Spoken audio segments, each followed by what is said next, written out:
Hello दोस्तों, स्वागत है आप सबका रावली पाठशाला पर। मैं पंकज मालवीय आप सबका हार्दिक स्वागत अभिनंदन करता हूं। चैप्टर चल रहा था अपना मेटल एंड नॉन मेटल, और उसमें हमने पढ़ लिया था कि धातुओं के भौतिक गुणधर्म क्या होते हैं। उसके बाद हमने पढ़ा कि धातु होते हैं वो आवर्त सारणी में कौन सी जगह पर और किस प्रकार से उपस्थित होते हैं। उसके बाद हमने पढ़ा कि जो धातु है उनके भौतिक गुणों के अपवाद भी कौन कौन से हैं। इन अपवादों को आपको अच्छे से याद रखना है। उसके बाद इनके रासायनिक गुणधर्म अपन को पढ़ने थे। रासायनिक गुणधर्म पढ़ने से पहले हमने सक्रियता श्रेणी के बारे में पढ़ा था। क्या होती है सक्रियता श्रेणी? कि धातुओं को उनकी क्रियाशीलता के आधार पर अवरोही क्रम में व्यवस्थित किया जाता है। जो सबसे ऊपर होते हैं वो सबसे ज्यादा क्रियाशील होते हैं, जैसे जैसे नीचे की तरफ बढ़ते हैं उनकी क्रियाशीलता घटती जाती है। उसके बाद धातु तथा अधातु किस प्रकार से एक दूसरे से क्रिया करते हैं इसके बारे में हमने पढ़ा था। तो धातु और अधातु किस प्रकार से क्रिया करते हैं कि जो धातु होते हैं वो क्या करते हैं, इलेक्ट्रॉनों का त्याग करके धन आयन का निर्माण करते हैं, और जो अधातु होते हैं वो इलेक्ट्रॉनों को ग्रहण करके ऋण आयन का निर्माण करते हैं। ये धन आयन तथा ऋण आयन आपस में क्या करते हैं, आयनिक बंध का निर्माण करते हैं और आयनिक यौगिकों का निर्माण करते हैं। फिर इन आयनिक यौगिकों के गुणधर्म के बारे में अपन ने पढ़ा था कि आयनिक यौगिक है इनके गुणधर्म क्या होते हैं। इनके भौतिक गुणधर्म में पढ़ा था कि ये कैसे होते हैं, कठोर होते हैं, क्योंकि इनके मध्य जो स्थिर वैद्युत आकर्षण बल कार्य करता है। इनके गलनांक तथा क्वथनांक क्या होते हैं, उच्च होते हैं। और उसके बाद हमने पढ़ाएंगे कैसे जो जल होता है उसमें घुलनशील होते हैं, लेकिन जो अन्य कार्बनिक यौगिक होते हैं केरोसिन पेट्रोल इसमें घुलनशील नहीं होते हैं। उसके बाद हमने पढ़ा था कि जो आयनिक यौगिक है वो गलित अवस्था में विद्युत का चालन करते हैं, जबकि ठोस अवस्था में विद्युत का चालन नहीं करते। क्यों? क्योंकि गलित अवस्था में इनके अंदर उपस्थित आयन है वो विद्युत का चालन करने के लिए स्वतंत्र होते हैं, लेकिन जो ठोस अवस्था है उसमें ये बंधे हुए रहते हैं। इसके कारण क्या है, ये विद्युत का चालन नहीं कर पाते हैं। आज हम पढ़ेंगे इनके जो धातु तथा अधातु इनके रासायनिक गुणधर्मों के बारे में। किसके बारे में? रासायनिक गुणधर्मों के बारे में। तो हमको किन किन रासायनिक गुणधर्मों के बारे में पढ़ा था। अब रासायनिक गुणधर्म पढ़ने से में ये याद रखना कि आपको मुख्यतः देखो वायु में दहन, जब धातुओं को वायु में जलाते हैं तब क्या होता है ये आपको पढ़ना है, पहला पॉइंट टू पॉइंट, ठीक है। फिर दूसरा है जल के साथ अभिक्रिया, धातुओं को जल के साथ अभिक्रिया कराने पर क्या होता है वो पढ़ना है। फिर अम्ल के साथ अभिक्रिया, धातु ली और किसी अम्ल के साथ इसको अभिक्रिया करवा दी तो यह किस प्रकार से रिएक्ट करेगा वो आपको पढ़ना है। फिर धातु की लवणों के विलयन के साथ, धातु है और किसी अन्य धातु का लवण है उसके साथ उसको अभिक्रिया करवा दी तो क्या होगा। ये मुख्यतः कितनी, 1, 2, 3 और 4, इन 4 रासायनिक गुणधर्मों के बारे में आपको अच्छे से याद रखना है। देखो ऐसे पूछ रहे प्रश्न बनेगा कि वायु में, धातु का वायु में दहन कराने पर क्या होता है, फिर जल के साथ अभिक्रिया करने पर क्या होता है और अम्ल के साथ अभिक्रिया करने पर क्या होता है। तो सबसे पहले अपन लेंगे वायु में दहन, सबसे पहले लेंगे वायु में दहन। तो जो वायु में दहन करने पर लगभग जितनी भी सभी धातु होती है वो ऑक्सीजन से अभिक्रिया करके संगत धातु के ऑक्साइड बनाते हैं। जैसे कि अपन ने सबसे पहले स्टार्टिंग में ही पढ़ा था क्या,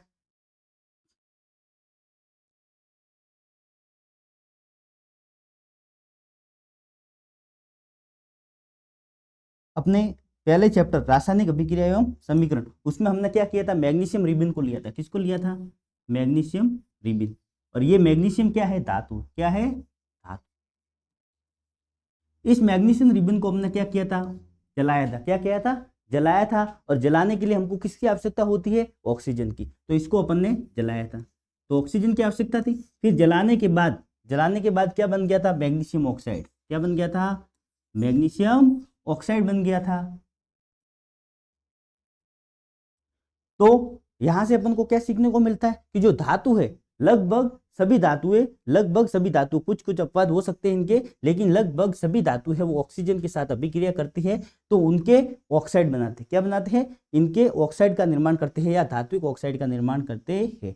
और फिर हमने पढ़ा था कि ये धात्विक ऑक्साइड है, इनकी प्रकृति कैसी होती है, इनकी प्रकृति कैसी होती है, तो धात्विक ऑक्साइड की प्रकृति सारी होती है। कैसी होती है, सारी प्रकृति होती है। अब किस प्रकार से सारी होती है, देखो एक अपने अभिक्रिया पढ़ी थी, कौन सी, उदासीनीकरण अभिक्रिया। उदासीनीकरण अभिक्रिया में क्या किया था, NOH, ये क्या था, सार, पहले भी मैंने ये आपको समझा हुआ है। और HCl, ये क्या है, अम्ल, ठीक है। जब इनकी अभिक्रिया करवाते हैं तो क्या बनता है, NaCl नमक बन गया, लवण प्लस साथ में क्या बन गया, H2O, लवण प्लस जल बन गया, लवण प्लस जल बन गया।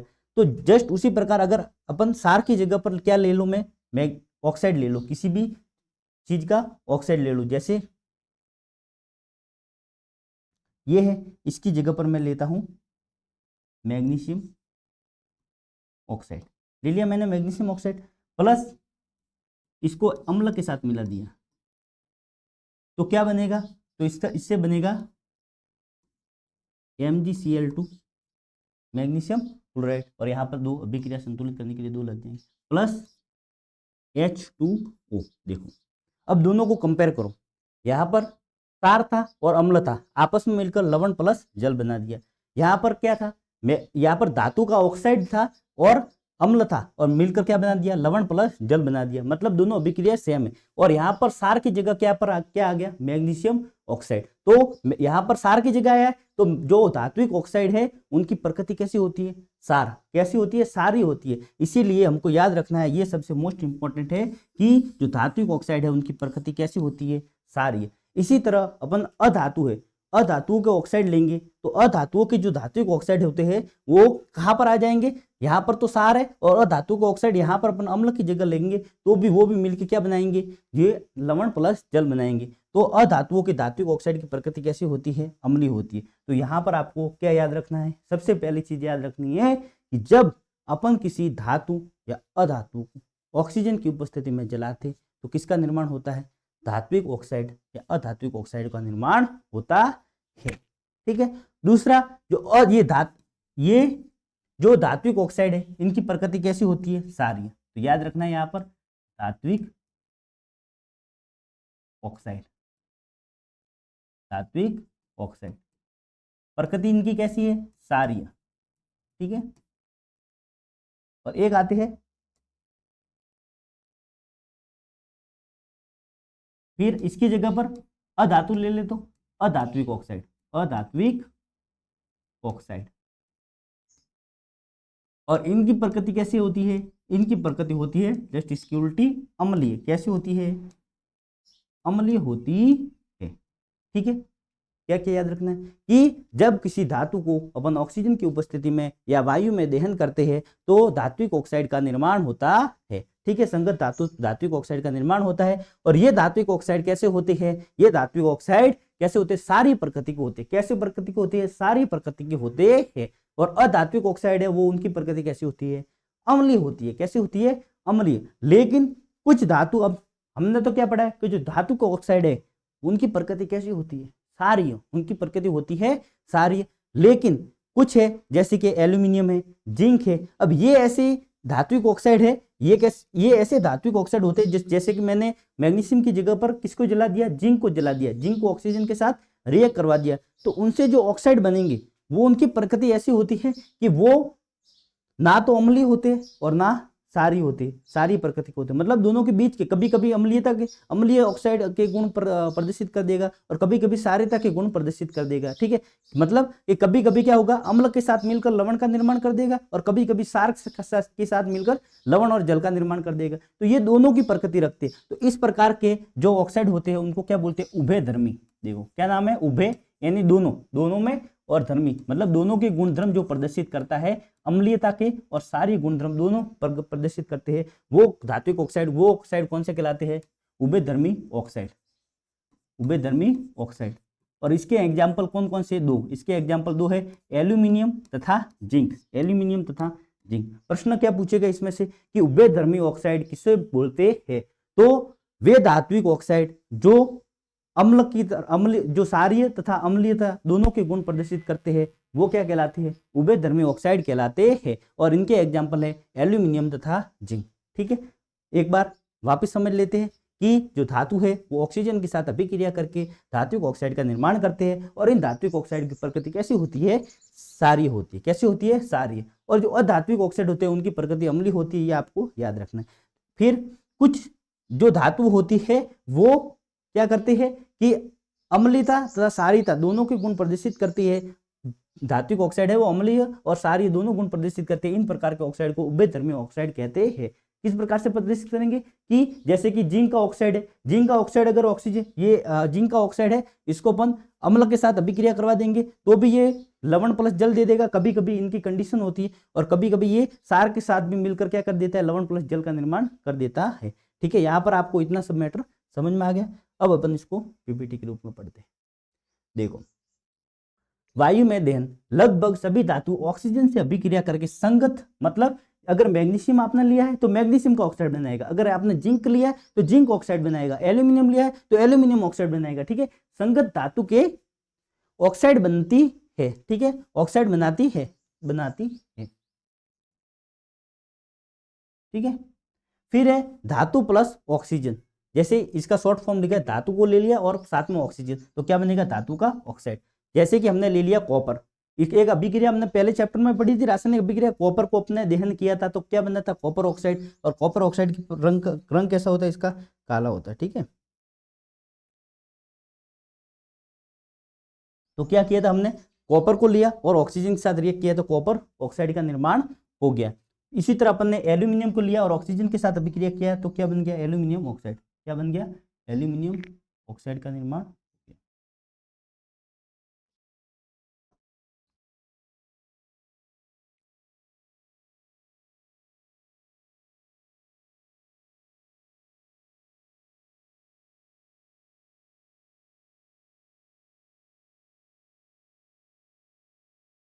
ठीक है, अब याद रखने वाली चीज है कि धातु ऑक्साइड की प्रकृति कैसी होती है, क्षारीय तथा अधातु ऑक्साइड की प्रकृति कैसी होती है, अम्लीय होती है। ठीक है,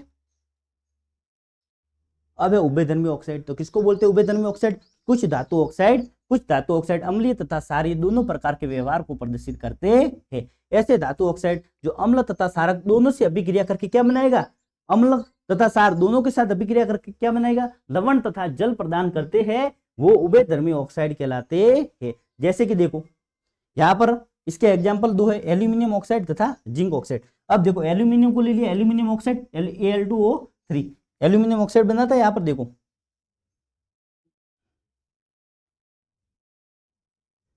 ये देखो एल्यूमिनियम को अपन ने जलाया, ऑक्सीजन की उपस्थिति में क्या बना गया, एल्यूमिनियम ऑक्साइड। अब इस एल्यूमिनियम ऑक्साइड को, एल्यूमिनियम ऑक्साइड लिया और उसको किसके साथ रिएक्ट करवाएंगे, अम्ल के साथ अभिक्रिया करवाते हैं तो क्या बनता है, ये लवण बन गया एल्यूमिनियम क्लोराइड और साथ में क्या बन गया, जल बन गया। उसी तरह अपन ने वापस यहाँ पर एल्यूमिनियम लिया और एल्यूमिनियम को किसके साथ अभिक्रिया करवा दी, क्षार के साथ अभिक्रिया करवा दी तो क्या बन गया, सोडियम एल्यूमिनेट बन गया और साथ में क्या बन गया, जल बन गया। क्या बन गया, जल बन गया। तो मतलब जो एल्यूमिनियम का ऑक्साइड है उसने अम्ल के साथ अभिक्रिया करके भी क्या बना दिया, लवण और जल बना दिया, और क्षार के साथ अभिक्रिया करके भी लवण तथा जल बना दिया। तो इस प्रकार से ये क्या कहलाएंगे, उभयधर्मी ऑक्साइड कहलाएंगे।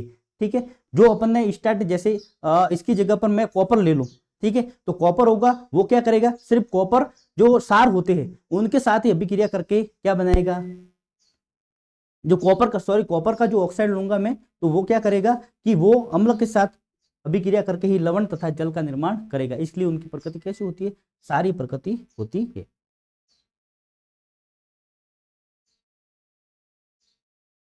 ठीक है, अब ये तो अपन ने पढ़ा था कि किस प्रकार से अभिक्रिया करते। अब ये जो धात्विक ऑक्साइड होते हैं, धातुओं के जो ऑक्साइड होते हैं उनके भी कुछ गुणधर्म होते हैं कि ये जल में घुलते हैं या नहीं घुलते। जैसे कॉपर का ऑक्साइड ले लिया, ये कॉपर का ऑक्साइड जल में घुलेगा या नहीं घुलेगा।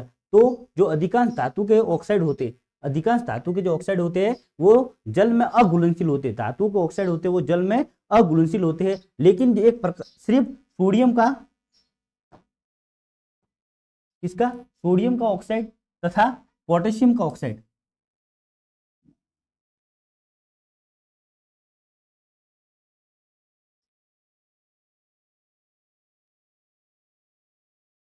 सोडियम का ऑक्साइड तथा पोटेशियम का ऑक्साइड, सोडियम तथा पोटेशियम की जो ऑक्साइड है वो जल में घुलकर क्या प्रदान करते हैं, क्षार प्रदान कर देते हैं। तो यहाँ पर क्या है कि अधिकांश जो सारे धातुओं के ऑक्साइड होते हैं वो जल में अघुलनशील होते हैं। लेकिन देखो सबसे ऊपर क्या है, सोडियम तथा पोटेशियम। तो ये सोडियम तथा पोटेशियम के जो ऑक्साइड होते हैं वो जल में क्या करेंगे, अभिक्रिया करेंगे। और जैसे जल के साथ सोडियम का ये ऑक्साइड है और इसने जल के साथ अभिक्रिया कर दी और क्या बना दिया, क्षार बना दिया। क्या बना दिया, क्षार बना दिया। उसी प्रकार पोटेशियम का जो ऑक्साइड है वो जल के साथ मिलकर क्या बना देगा, क्षार के वो H का निर्माण कर देगा, पोटेशियम हाइड्रोक्साइड का निर्माण कर देगा, और ये क्या है, सार है। क्या है, सार है। ठीक है, तो वायु के साथ दहन करने में आपको क्या क्या चीजें याद रखनी है।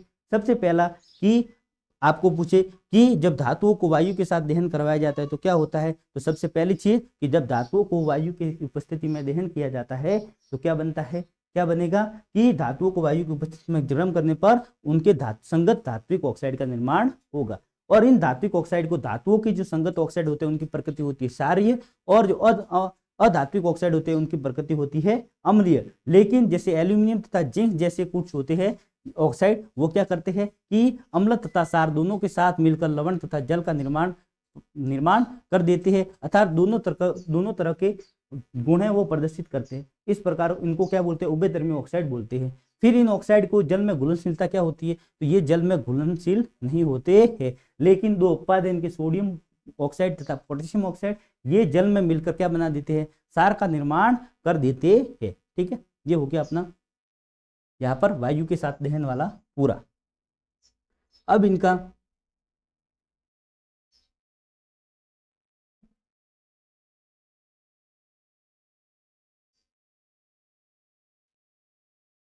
अब देखो, धात्विक ऑक्साइड बन गए। अब धात्विक ऑक्साइड बनने का कुछ बेनिफिट होना चाहिए। ठीक है, तो ये जो धात्विक ऑक्साइड है वो क्या काम आते हैं कि जैसे मान लो अपने पास है कोई धातु है, ठीक है, एल्यूमिनियम है। अब एल्यूमिनियम है, अब एल्यूमिनियम क्या करेगा कि ऑक्सीजन से अभिक्रिया करेगा, और ऑक्सीजन से अभिक्रिया करने के बाद इसके ऊपर क्या बन जाएगा, एल्यूमिनियम ऑक्साइड की परत उसके ऊपर जम जाएगी। अब ये परत क्या फायदा करेगी कि अब ये जैसे एल्यूमिनियम की रॉड है, इसके ऊपर ऑक्साइड की पूरी परत बन गई। अब ये परत क्या करेगी कि इसको वायु के साथ इसका संपर्क तोड़ देगी, वायु के साथ इसका संपर्क तोड़ देगी, और यह और आगे ऑक्साइड का निर्माण नहीं कर पाएगी। मतलब एक जो ऑक्साइड की परत होती है वो इसको धातु को संसारित होने से बचाती है। और इसी का फायदा उठाने के लिए क्या करते हैं कि जानबूझकर किसी एल्यूमिनियम है या किसी भी अन्य धातुओं के ऊपर क्या करते हैं, ऑक्साइड की परत का निर्माण कर देते हैं। और इसको क्या बोलते हैं, एनोडीकरण। क्या बोलते हैं, एनोडीकरण बोलते हैं। तो एनोडीकरण क्या होता है,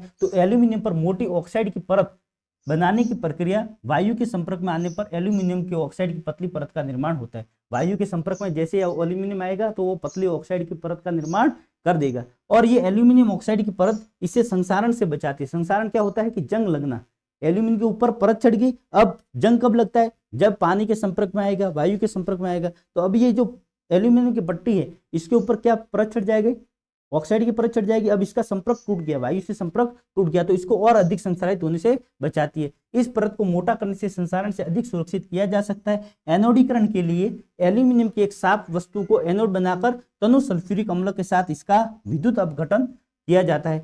एनोड पर उत्सर्जित ऑक्सीजन गैस एल्यूमिनियम के साथ अभिक्रिया करके ऑक्साइड की एक मोटी परत बनाती है। इस ऑक्साइड की परत को आसानी से रंग कर एल्यूमिनियम की आकर्षक वस्तुओं का निर्माण किया जा सकता है जो कभी संसारित नहीं होगी। ठीक है, अब इसमें क्या किया जाता है कि इस प्रकार से एक बीकर ले लिया जाएगा, एक इसमें एनोड ले लिया जाएगा और एक ले लिया जाएगा कैथोड ले लिया जाएगा। ठीक है, अब एनोड के रूप में किसको लेंगे, एल्यूमिनियम को लेंगे, एल्यूमिनियम की पट्टी को लेंगे या एल्यूमिनियम की किसी भी वस्तु को। अब इसके अंदर डालेंगे H2SO4। ठीक है, अब जब इसके अंदर विद्युत धारा प्रवाहित की गई थी तो ये क्या करेगा कि रिएक्ट करेगा और ऑक्साइड का निर्माण करेगा। इसमें उपस्थित ऑक्सीजन के साथ, जल में उपस्थित ऑक्सीजन के साथ अभिक्रिया करके क्या करेगा कि ये ऑक्सीजन है वो जाके एनोड के ऊपर चिपक जाएगी, और एनोड के ऊपर चिपकने से क्या बन जाएगा, एल्यूमिनियम ऑक्साइड बन जाएगा। और ये ऑक्साइड की परत है, ये क्या करेगा, जब ये परत मोटी हो जाती है तो इसको वो संसारित होने से बचाती है। तो एनोडीकरण क्या होता है कि एल्यूमिनियम पर मोटी ऑक्साइड की परत बनाने की प्रक्रिया को एनोडीकरण कहते हैं। वायु के संपर्क में आने पर एल्यूमिनियम ऑक्साइड की पतली परत बन जाती है। ठीक है, जो क्या करती है, एल्यूमिनियम ऑक्साइड की परत इसे संसारण से बचाती है। किसको, एल्यूमिनियम को संसारण से बचाती है। इस परत को अगर और अपन मोटा कर दे तो यह संसारण से इसको सुरक्षित किया जाता है। अब ये एनोडीकरण की विधि क्या होती है कि इसमें सबसे पहले क्या किया जाता है कि एनोड के रूप में क्या लिया जाता है, एल्यूमिनियम को पट्टी को लिया जाता है और एक बीकर में जल लेकर उसके अंदर H2SO4 थोड़ा डालेंगे, जिससे क्या होगा, उसका आयनीकरण जल का आसानी से हो जाए। फिर उसमें विद्युत धारा प्रवाहित करेंगे तो जल से जो ऑक्सीजन मुक्त होगी, जल में क्या होती है, दो हाइड्रोजन तथा ऑक्सीजन, जैसे जल है 2H2O, इससे क्या बनेगा 2H2 hydrogen gas plus oxygen gas. तो हाइड्रोजन तो चली जाएगी कैथोड पर, और देखो ऑक्सीजन की संयोजकता के मैक्सिमम -2 आती है, और जो एनोड होता है वो पॉजिटिव होता है और ये होती है नेगेटिव। इसलिए जो ऑक्सीजन है वो जाकर किसके ऊपर चिपक जाएगी, एनोड के ऊपर जाके चिपक जाएगी, और चिपकने से क्या होगा कि उसके ऊपर ऑक्साइड की परत चढ़ जाएगी, और ये ऑक्साइड की परत उसको क्या करेगा, संसारण से बचाएगा। यही प्रक्रिया क्या है, एनोडीकरण। तो एनोडीकरण क्या है, एल्यूमिनियम के ऊपर मोटी ऑक्साइड की परत चढ़ाना ही क्या है, एनोडीकरण है। फिर है कि ये जो धातु है ये इसने ऑक्सीजन के साथ अपने अभिक्रिया कर ली, लेकिन जो सारी धातु है उनकी ऑक्सीजन के साथ अभिक्रिया करने की दर भिन्न भिन्न होती है। कोई जल्दी से ऑक्सीजन से रिएक्ट कर लेता है, कोई कम कम ऑक्सीजन से रिएक्ट करता है। क्यों? क्योंकि हमने क्या पढ़ा था, सक्रियता श्रेणी। क्या पढ़ा था, सक्रियता श्रेणी पढ़ा था। और उस सक्रियता श्रेणी में क्या होता है कि जो सबसे ऊपर वाली धातु है जैसे लिथियम, पोटेशियम, सोडियम, ये सारी क्या है, बहुत ही उच्च अभिक्रियाशील धातु है। मतलब जैसे ही जल से इनका संपर्क हो गया, जल से इनका ऑक्सीजन से जैसे इनका संपर्क हो गया, तो ऑक्सीजन से संपर्क होते क्या करेगा, तेजी से रिएक्ट करने लगेगी। क्या करेगी, तेजी से रिएक्ट करने लगेगी। लेकिन जैसे जैसे अपन नीचे जाते हैं तो जैसे लोहा है, ये सोना है, चांदी है, प्लेटिनियम है, ये क्या है, बहुत ही कम क्रियाशील धातु होती है, ये ऑक्सीजन से जल्दी से रिएक्ट नहीं करती है। अब सबसे ऊपर देखो कौन सा है, लिखना काश मुझे आता, लिखना, लिथियम है, सोडियम है, पोटेशियम, ये क्या है, उच्च अभिक्रियाशील धातु है। अब ये जब ऑक्सीजन के संपर्क में आएगी तो जल्दी से उसके साथ रिएक्ट कर देगी। तो सोडियम तथा पोटेशियम इतनी तेजी से अभिक्रिया करते हैं कि खुले में रखने पर भी ये आग पकड़ लेते हैं, इसीलिए इनको केरोसिन में डुबोकर रखा जाता है। तो सोडियम तथा पोटेशियम इस प्रकार की धातु होती है कि ये ऑक्सीजन से बहुत ही जल्दी यार बहुत ही तेजी से रिएक्ट कर देती है और आग पकड़ लेती है। क्या पकड़ लेती है, आग पकड़ लेती है। अब इस क्रियाशीलता को कम करने के लिए क्या करना पड़ेगा कि ऑक्सीजन का इन सोडियम तथा पोटेशियम के साथ संपर्क तोड़ना होगा। अगर इसको अपन में जल में डाले तो जल में ऑक्सीजन मिल जाएगी इसको और जलने लग जाएगा। जैसे ही अपन सोडियम को पानी में डालते क्या होता है, ब्लास्ट होता है, तो उसको पानी में अपन नहीं रख सकते। इसलिए क्या किया जाता है, सोडियम तथा पोटेशियम को ऑक्सीजन से इनका संपर्क तोड़ने के लिए इसको केरोसिन के तेल में डुबोकर रखा जाता है। प्रश्न क्या बनेगा कि किन दो धातुओं को केरोसिन के अंदर डुबो के रखा जाता है, तो वो है सोडियम और पोटेशियम। बड़ा प्रश्न पूछे कि सोडियम तथा पोटेशियम को केरोसिन में क्यों डुबो कर रखा जाता है, तो आपको लिखना है कि धातु होती है वो ऑक्सीजन के साथ अभिक्रिया करके धात्विक ऑक्साइड का निर्माण करने लगती है। सोडियम तथा पोटेशियम इस प्रकार उच्च अभिक्रियाशील धातु है। कैसी है, उच्च अभिक्रियाशील धातु है, तथा ये खुला रखने पर ऑक्सीजन के साथ अभिक्रिया करके जलने लगती है, इसीलिए इनको केरोसिन के अंदर डुबो कर रखा जाता है। फिर है सक्रियता श्रेणी में ऊपर आ गया, लिख ना, लिथियम, सोडियम, पोटेशियम। काश मुझे आता, कैल्शियम, मैग्नीशियम, ठीक है।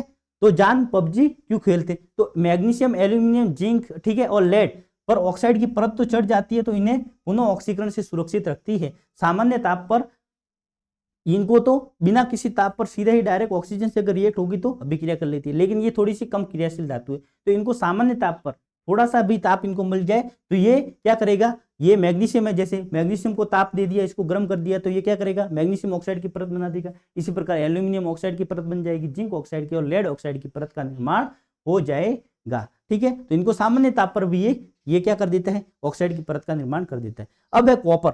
अब कॉपर को गर्म करने पर इस पर कॉपर ऑक्साइड की काले रंग की परत चढ़ जाती है। इसमें प्रश्न क्या पूछता है कि कॉपर ऑक्साइड पर किस प्रकार की परत का निर्माण होता है, तो इस पर काले रंग की परत का निर्माण होता है। कौन से रंग के, काले रंग की परत का निर्माण होता है। या फिर आपको पूछे कि एक धातु है जिसको गर्म किया जाता है और एक काले रंग के पदार्थ का निर्माण होता है, इसको क्या बोलते हैं, तो वो है कॉपर ऑक्साइड। क्या है, कॉपर ऑक्साइड। जब अपन कॉपर को क्या करते हैं, गर्म करेंगे तो कॉपर ऑक्साइड की परत का निर्माण होगा और इसका रंग कैसा होगा, काला। सिल्वर, गोल्ड अधिक ताप पर भी ऑक्सीजन से क्रिया नहीं करते। जो सोना है, ठीक है, और चांदी है, इनको अधिक ताप दे दिया जाए तो भी ये ऑक्सीजन के साथ रिएक्ट नहीं करेंगे। क्यों नहीं करेंगे, क्योंकि यह निम्न अभिक्रियाशील धातु है, सक्रियता श्रेणी में सबसे नीचे है, निम्न अभिक्रियाशील धातु है। ठीक है,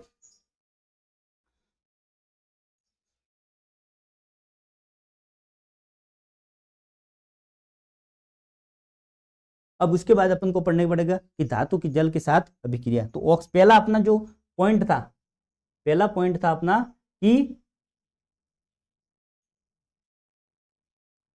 वायु में दहन, वायु में दहन, ये वाला पॉइंट अपना पूरा हो गया। क्या क्या पढ़ा इसने इसमें अपने कि जब धातु होती है उनको ऑक्सीजन के साथ अभिक्रिया करवाई जाती है, संगत धातु के ऑक्साइड का निर्माण करते हैं। इन ऑक्साइड की प्रकृति कैसी होती है? इन ऑक्साइड की प्रकृति सारी होती है। और अधात्विक ऑक्साइड होते हैं उनकी प्रकृति कैसी होती है? अम्लीय होती है। लेकिन कुछ धातु होती है उनके ऑक्साइड अम्ल तथा सार दोनों के गुण प्रदर्शित करती है। इनको क्या बोलते हैं? उभयधर्मी ऑक्साइड बोलते हैं। एग्जाम्पल क्या है? जिंक तथा एल्यूमिनियम। उसके बाद हमने पढ़ा कि ऑक्सीजन के साथ अभिक्रिया करने पर ये ऑक्साइड जो बनते हैं, ये ऑक्साइड है, ये ऑक्साइड बनने का फायदा क्या है? तो इन ऑक्साइड बनने का फायदा ये है कि ये जो ऑक्साइड है ये जो धातु होती है उनको क्या करते हैं कि संसारित होने से बचाती है। तो अपन क्या करेंगे, ऐसा आइडिया लगा देंगे कि कोई भी धातु लेंगे उसको संसारण से बचाना है तो उसके ऊपर जानबूझकर उसके ऊपर क्या चढ़ा देंगे? ऑक्साइड की परत चढ़ा देंगे। तो उसको क्या बोलते हैं? एनोडीकरण। तो एनोडीकरण में क्या होता है कि जो एल्यूमिनियम होता है उसके ऊपर ऑक्साइड की परत चढ़ा दी जाती है और इसके लिए क्या किया जाता है? एल्यूमिनियम को एनोड के रूप में लिया जाता है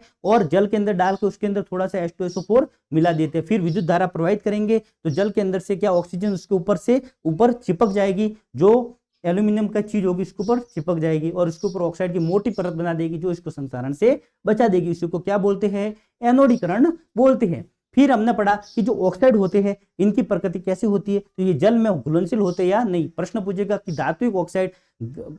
धात्विक ऑक्साइड जल में घुलनशील होते हैं, पूछेगा। फिर सत्य है असत्य है, ठीक है, ऐसे सत्य असत्य में पूछ सकता है। तो आपको पूछना याद रखना है कि जो धात्विक ऑक्साइड होते हैं वो जल में घुलनशील नहीं होती है। धात्विक ऑक्साइड है वो जल में अघुलनशील होते हैं। लेकिन जो दो ऐसे धात्विक ऑक्साइड है, सोडियम ऑक्साइड तथा पोटेशियम ऑक्साइड, ये जल में घुलकर किसका निर्माण कर देते हैं? सार का निर्माण कर देते हैं। फिर हमने पढ़ा कि ये जो धात्विक ऑक्साइड है उनकी ऑक्सीजन धातु है उनके ऑक्सीजन के साथ अभिक्रिया करने की दर भिन्न भिन्न होती है। क्यों? क्योंकि सक्रिय श्रेणी में सबकी अभिक्रिया करने की दर भिन्न भिन्न है। सबसे ऊपर वाले सोडियम पोटेशियम ये क्या बहुत ही ज्यादा अभिक्रियाशील धातु है। जैसे ही इनको क्या मिलेगा? ऑक्सीजन मिलेगा, ये जलने लग जाएगी। इसलिए इनको क्या करते हैं अपन? इसलिए इनको केरोसिन में डुबोकर रखते हैं। उसके बाद है दूसरा मैग्नीशियम है, मैग्नीशियम है, जिंक है, इनको सामान्य ताप पर भी ये ऑक्साइड का निर्माण कर देती है। फिर एक है कॉपर है। कॉपर को अगर अपन इसको गर्म करेंगे तो कॉपर का जो ऑक्साइड बनेगा उसका रंग कैसा होता है? काला होता है। चौथा पॉइंट कि जो धातु होती है वो क्या होती है? ऑक्साइड का रंग काला होता है। और सोना तथा चांदी होती है वो निम्न अभिक्रियाशील धातु है, ये जल्दी से ऑक्साइड का निर्माण नहीं करती। ये अपना पहला पॉइंट यहाँ पर खत्म हो जाता है। अब अपन दूसरा पॉइंट पढ़ेगा, जल के साथ अभिक्रिया। किसके साथ अभिक्रिया? जल के साथ अभिक्रिया। अब धातुओं को अगर अपन जल के अंदर रख दे तो क्या होगा? जल के साथ किस प्रकार से ये अभिक्रिया करेगा वो अपन को पढ़ना है। देखो एक रासायनिक गुणधर्म अपना पूरा हो गया।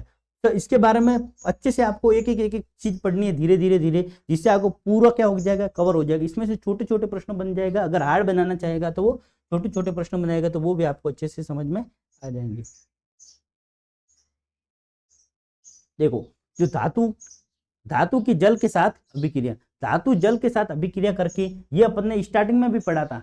स्टार्टिंग में अपने रासायनिक अभिक्रिया पढ़ी थी, वहां पर भी मैंने पढ़ाया था कि जल के साथ अभिक्रिया करके हाइड्रोजन गैस क्या बनाएगा? हाइड्रोजन गैस तथा धातु ऑक्साइड उत्पन्न करती है। जो तथा धातु ऑक्साइड जल में घुलनशील है वे अधातु हाइड्रो ऑक्साइड बनाते हैं। तो इसने क्या बोला है कि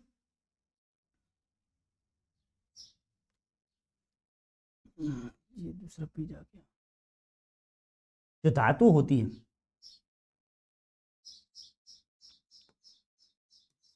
जो धातु होती है उनको पर क्या करें? जल के साथ अभिक्रिया करवाएं तो क्या बनेगा? धातु ऑक्साइड। जैसे कि मैंने ले लिया जिंक प्लस जल के साथ अभिक्रिया कर,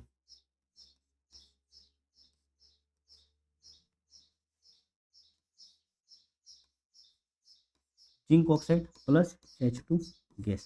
तो क्या बन गया? धात्विक ऑक्साइड। क्या बन गया? धात्विक ऑक्साइड। और साथ में हाइड्रोजन गैस, तो किसी भी धातु को जल के साथ अभिक्रिया कराने पर क्या बनता है? धात्विक ऑक्साइड तथा हाइड्रोजन गैस मुक्त होती है। तो जल के साथ अभिक्रिया कराने पर क्या होता है कि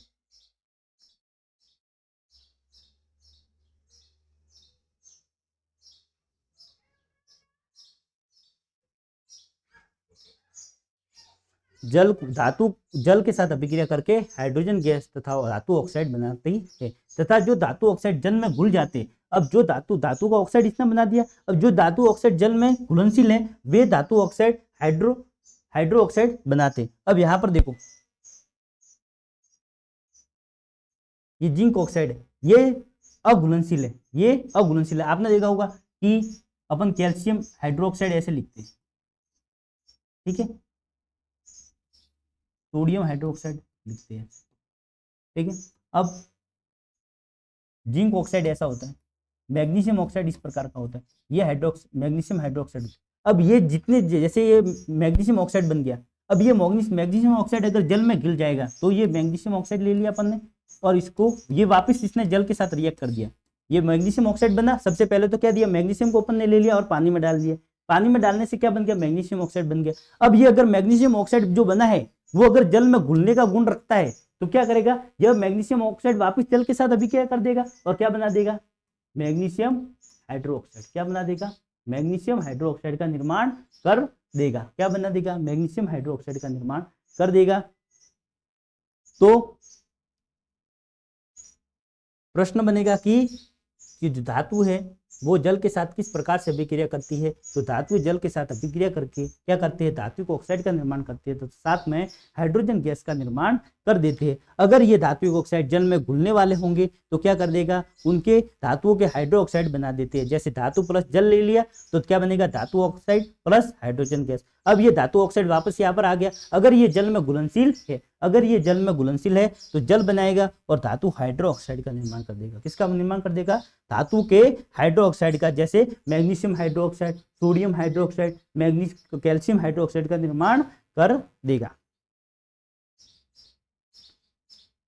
अब जिस प्रकार से हमने क्या पढ़ा था कि ऑक्सीजन के साथ भिन्न भिन्न धातुओं की जो अभिक्रिया है वो भिन्न भिन्न प्रकार से होती थी, सेम उसी प्रकार जब जल के साथ भी जो धातु अभिक्रिया करती है वो भिन्न भिन्न अपनी अभिक्रियाशीलता के आधार पर भिन्न भिन्न तरीके से करती है। अब जैसे सबसे पहले सक्रिय श्रेणी में ऊपर कौन था, लिथियम सोडियम पोटेशियम। अब लिथियम सोडियम और पोटेशियम ये क्या, बहुत ही उच्च अभिक्रियाशील धातु है। तो आज उच्च अभिक्रियाशील धातु है तो इनको बिना किसी ऊर्जा वाले बिल्कुल ठंडे पानी के साथ भी जब इसको रिएक्ट किया जाता है तो जो ठंडा जल होता है उसके साथ भी ये तेजी से अभिक्रिया करते हैं और तेजी से अभिक्रिया करते हैं और अभिक्रिया करने के कारण क्या होती है, जब धातु है वह किससे अभिक्रिया करेगी, जल के साथ अभिक्रिया करेगी तो कौन सी गैस मुक्त होगी, हाइड्रोजन गैस। आगे हमने क्या पढ़ा था कि जब कोई भी धातु किसी जल के साथ अभिक्रिया करेगी तो कौन सी गैस रिलीज होगी, हाइड्रोजन गैस। और एक बात ध्यान रखना कि जो ऑक्सीजन होती है वो जलाने में सहायक है, जो कार्बन डाइऑक्साइड है वो बुझाने में सहायक है और जो हाइड्रोजन गैस है वो स्वयं जलती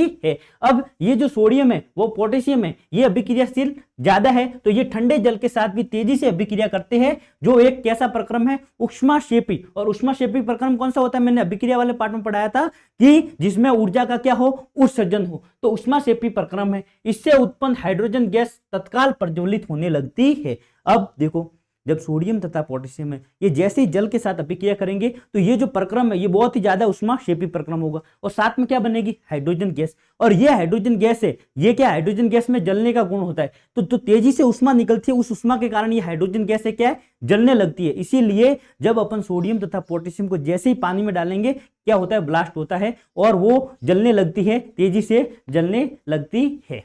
तो क्या होगा कि जब सोडियम तथा पोटेशियम को ठंडे जल के साथ, भिन्न भिन्न धातु है सब अलग अलग तरीके से रिएक्ट करेंगे, तो सबसे पहला है सोडियम तथा पोटेशियम, ये किस प्रकार से रिएक्ट करेंगे कि ये ठंडे जल के साथ, कैसा जल है, ठंडे जल के साथ तेजी से अभिक्रिया करते हैं तो एक ऊष्माक्षेपी प्रक्रम है, इसमें उत्पन्न हाइड्रोजन गैस तत्काल प्रज्वलित होती है, ठीक है। इसीलिए क्या होते हैं, जब सोडियम तथा पोटेशियम को पानी में डालते तो आग पकड़ लेते हैं। तो जैसे सोडियम लिया और उसको जल के साथ अभिक्रिया करवाई, क्या बन गया, पोटेशियम हाइड्रोक्साइड, फिर हाइड्रोजन गैस उत्पन्न होगी। कौन सी गैस उत्पन्न होगी, हाइड्रोजन गैस, और साथ में कौन सी, उष्मीय ऊर्जा का निर्माण हुआ। उसी प्रकार सोडियम के साथ भी जल के साथ अभिक्रिया करवाएंगे तो क्या बनेगा, सोडियम हाइड्रोक्साइड बनेगा, हाइड्रोजन गैस निकलेगी और उष्मीय ऊर्जा, और यही हाइड्रोजन गैस क्या होती है, जलने लगती है। क्या लगती है, जलने लगती है। इसीलिए सोडियम और पोटेशियम को जब पानी में डालते हैं तो ब्लास्ट होता है और वो किसके कारण, वो हाइड्रोजन गैस जलती है उसी वजह से।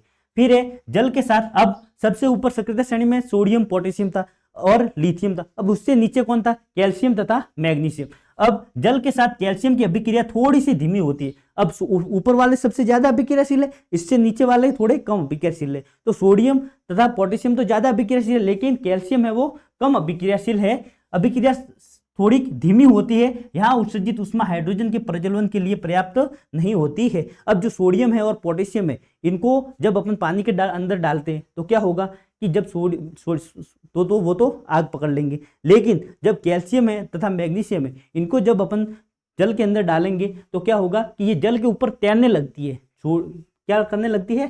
तैरने लगती है। सबसे पहला था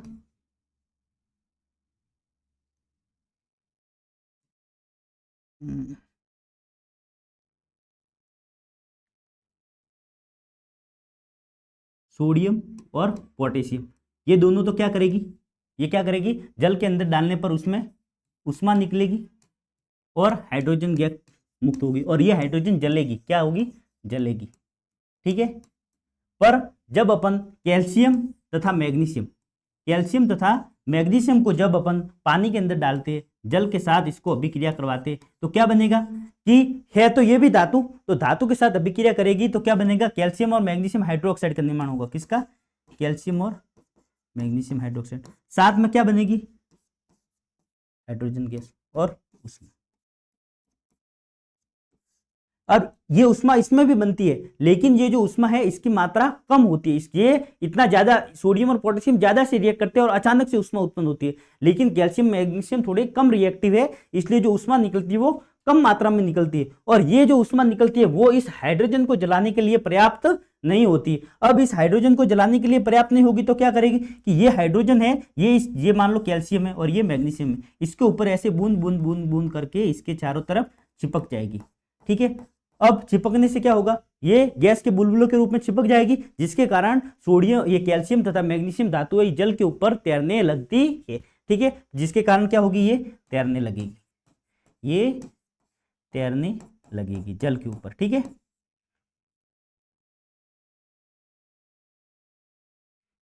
देखो, जब जल के साथ कैल्शियम की अभिक्रिया थोड़ी सी धीमी होती है, यहाँ उत्सर्जित ऊष्मा हाइड्रोजन के प्रज्वलन के लिए पर्याप्त नहीं होती है। तो कैल्शियम की अभिक्रिया करवाई जल के साथ, कैल्शियम हाइड्रोक्साइड बन गया और हाइड्रोजन गैस निकल गई। मैग्नीशियम है, अब मैग्नीशियम है वो शीतल जल के साथ, ये शीतल जल के साथ अभिक्रिया नहीं करती। अब देखो, कैल्शियम भी करता था जल के साथ अभिक्रिया, कैल्शियम भी करता था और मैग्नीशियम भी करता था, लेकिन जो कैल्शियम है वो ठंडे जल के साथ अभिक्रिया कर सकता था, लेकिन जो मैग्नीशियम, देखो पहले कैल्शियम आता है उसके बाद मैग्नीशियम आता है, तो मैग्नीशियम थोड़ा सा ये और कैल्शियम से भी थोड़ा कम रिएक्टिव हो जाएगा, इसलिए ये ठंडे जल के साथ तो अभिक्रिया नहीं करता है। लेकिन अगर जल को थोड़ा सा गर्म कर देंगे, तो किसी भी चीज को गर्म करते तो अभिक्रिया होना जल्दी से स्टार्ट हो जाता है, तो थोड़ा सा गर्म जल अगर ले ले तो कैल्शियम इसके साथ अभिक्रिया करना प्रारंभ कर देगा, और कौन सी गैस बनाएगा, हाइड्रोजन गैस के बुलबुले के रूप में धातु पर चिपक जाएगा। अतः यह भी तैरती है। अतः मैग्नीशियम की, कैल्शियम की तरह मैग्नीशियम धातु भी जल के ऊपर तैरना स्टार्ट कर देगी। लेकिन जो कैल्शियम था वो तो ठंडे जल के साथ अभिक्रिया कर सकता था, लेकिन मैग्नीशियम नहीं करेगा। क्यों? क्योंकि ये सक्रियता श्रेणी में कैल्शियम मैग्नीशियम से भी नीचे आता है। हमने क्या पढ़ा था, लिखना काश के बाद में मुझे, इसीलिए मैग्नीशियम क्या है, बाद में, कैल्शियम के बाद में, इसलिए यह गर्म जल के साथ अभिक्रिया करता है। अब उसके नीचे एल्यूमिनियम, जिंक है, फेरस है। अब ये इससे भी नीचे अभिक्रिया से जो अपनी सक्रियता श्रेणी उसमें उससे भी नीचे आ गए, तो ये और ज्यादा कम रिएक्टिव हो गए। तो जल के न तो गर्म जल के साथ अभिक्रिया करते और न ही ठंडे जल के साथ अभिक्रिया करते। लेकिन जो भाप है, भाप से क्रिया करके ये धातु ऑक्साइड और हाइड्रोजन गैस बनाते हैं। ये ठंडे जल के साथ तो अभिक्रिया नहीं कर सकते, गर्म के साथ भी नहीं करते, लेकिन भाप के साथ ये अभिक्रिया कर सकते हैं। ठीक है। फर्क क्या है कि सबसे ऊपर वाले ज्यादा रिएक्टिव, इसलिए जल्दी से अभिक्रिया कर सकते हैं, ठंडा जल भी हो तो उसके साथ भी रिएक्ट कर सकते हैं। लेकिन जो बीच वाले थोड़े से कम रिएक्टिव है, उसको थोड़ा गर्म पानी देंगे, उसके साथ अभिक्रिया कर लेंगे। ठीक है। और उससे भी कम रिएक्टिव है, वो ना तो गर्म के साथ करेंगे ना ठंडे के साथ। ये जैसे एल्यूमिनियम, जिंक है, फेरस है, ये भाप के साथ अभिक्रिया कर सकते हैं। और सबसे नीचे क्या है, लेड है, कॉपर है, सिल्वर है, गोल्ड है। यह जल भाप किसी से भी अभिक्रिया नहीं करती, यह बिल्कुल भी अभिक्रिया नहीं करती। ये कॉपर थोड़ा बहुत कर लेता है, लेकिन सिल्वर, सोना है, या किसी के साथ, चाहे भाप हो, गर्म जल हो या ठंडा जल हो, किसी के साथ अभिक्रिया नहीं करता है। ठीक है। इसमें प्रश्न क्या बनेगा कि कैल्शियम तथा मैग्नीशियम धातु जल के ऊपर तैरती है, क्यों? ठीक है। उसके बाद एक प्रश्न बनता है सोडियम तथा पोटेशियम है, ये पानी में डालने पर ये आग पकड़ लेते हैं, क्यों? ठीक है।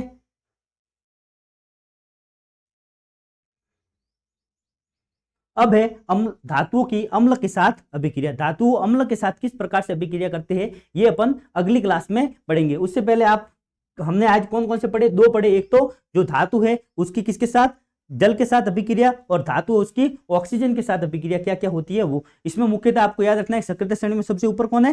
Sodium, potassium, lithium. ये जैसे ही जल्दी से अभिक्रिया करेंगे हाइड्रोजन गैस बनाएंगे, इससे उष्मा निकलेगी और उष्मा के साथ ये जलने लग जाते हैं। उसके बाद आ जाता है कैल्शियम। कैल्शियम है, यह ठंडे जल के साथ भी अभिक्रिया करता है, लेकिन इससे जो हाइड्रोजन गैस निकलती है उससे उतनी उष्मा नहीं निकलती है कि वो उसको हाइड्रोजन गैस जल सके, इसलिए वो हाइड्रोजन गैस है वो कैल्शियम के चारों तरफ चिपक जाती है, इसलिए वो ऊपर तैरती रहती है। फिर आती है मैग्नीशियम की बारी। तो मैग्नीशियम होता है, वह